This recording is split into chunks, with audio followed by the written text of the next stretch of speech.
Assalamualaikum warahmatullahi wabarakatuh. Saya Nugroho Dewi Pangestu, NIM 20172040056 dari kelas 1 Mazhab B.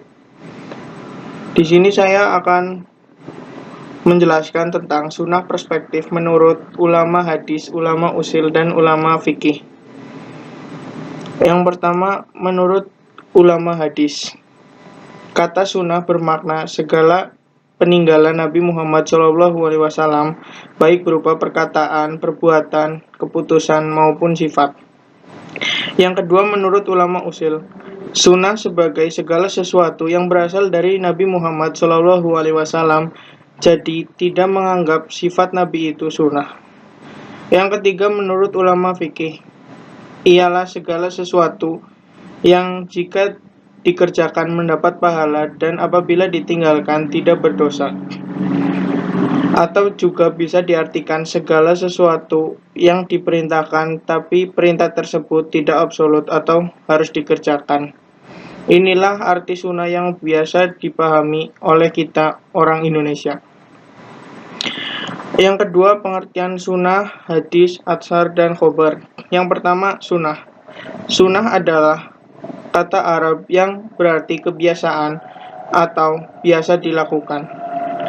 Secara istilah, sunnah adalah jalan yang ditempuh oleh Rasulullah dan para sahabatnya, baik ilmu, keyakinan, ucapan, perbuatan, maupun penetapan. Yang kedua, hadis. Hadis disebut juga sunnah, adalah perkataan, perbuatan, ketetapan, dan persetujuan dari Nabi Muhammad yang dijadikan landasan syariat Islam. Hadis dijadikan sumber hukum Islam selain Al-Quran.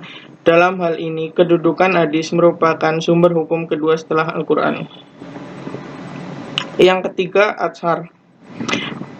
Menurut bahasa sama artinya dengan khobar, hadis dan sunnah, sedangkan pengertian menurut istilah yaitu segala sesuatu yang berasal dari sahabat yang juga disandarkan kepada Nabi SAW. Yang keempat, khobar. Menurut istilah adalah sesuatu yang disandarkan kepada Rasulullah, baik itu perkataan, perbuatan, atau ketetapan, ataupun sifat. Dalam hal ini, ulama berpendapat bahwa khobar adalah sinonim dari hadis. Meski begitu, khobar secara istilah ini juga diartikan berbeda oleh ulama lainnya.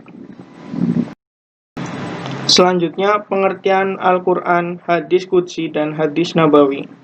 Yang pertama, Al-Quran. Secara terminologis, Al-Quran adalah kalam Allah yang mengandung mukjizat, diturunkan kepada Nabi Muhammad SAW, tertulis pada mushaf, diriwayatkan secara mutawatir, dan bernilai ibadah dengan membacanya.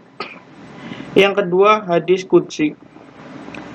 Hadis Qudsi disebut juga hadis ilahi dan hadis Rabbani. Dinamakan demikian karena ia bersumber dari Allah Subhanahu wa Ta'ala, dan dinamakan hadis karena Nabi Muhammad SAW yang memberitakannya, yang disandarkan pada wahyu Allah. Yang ketiga, hadis Nabawi, yaitu hadis yang disandarkan kepada Nabi SAW. Yang terakhir, sunnah dan bid'ah.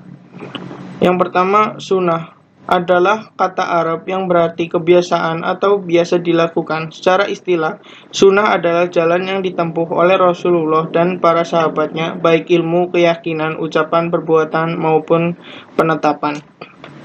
Yang kedua, bid'ah. Menurut bahasa adalah sesuatu yang diadakan tanpa ada contoh sebelumnya. Kata ibadah artinya merintis sebuah kreasi baru tanpa mengikuti dan mencontoh sesuatu sebelumnya. Sedangkan menurut istilah adalah mengerjakan sesuatu yang baru yang belum ada pada masa Rasulullah SAW.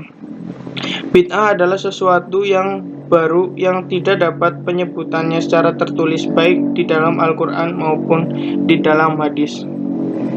Sekian dari saya, bila ada kesalahan mohon dimaafkan.